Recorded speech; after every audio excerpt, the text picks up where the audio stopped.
सरगोशी करने वाली अलमारी। मीना को अपना नया कमरा बहुत पसंद था, मगर एक चीज उसे अच्छी नहीं लगती थी, कोने में रखी बड़ी लकड़ी की अलमारी। रात को जब बत्ती बंद हो जाती तो अलमारी कमरे के बाकी हिस्से से ज्यादा अंधेरी लगती। एक रात जब वो सो रही थी तो अचानक उसे एक आवाज सुनाई दी, सरगोशी, सरगोशी। वो फौरन उठ बैठी। कौन है? उसने पूछा।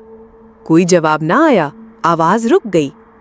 अगली रात फिर वही हुआ, सरगोशी, सरगोशी।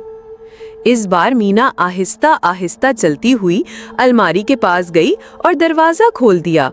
अंदर उसके कपड़े साफ सुथरे लटक रहे थे, मगर फर्श पर एक नन्हा सा बिल्ली का बच्चा बैठा था। बिल्ली ने मियाऊं की आवाज निकाली, अपनी दुम लपेटी और घुरघुर करने लगी। मीना हंस पड़ी। असल में बिल्ली खिड़की से अंदर आ गई थी और अलमारी में फंस गई थी।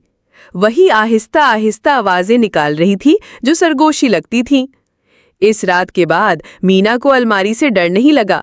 अब उसके पास एक नया नरमो मुलायम दोस्त था जो उसका साथ देता था।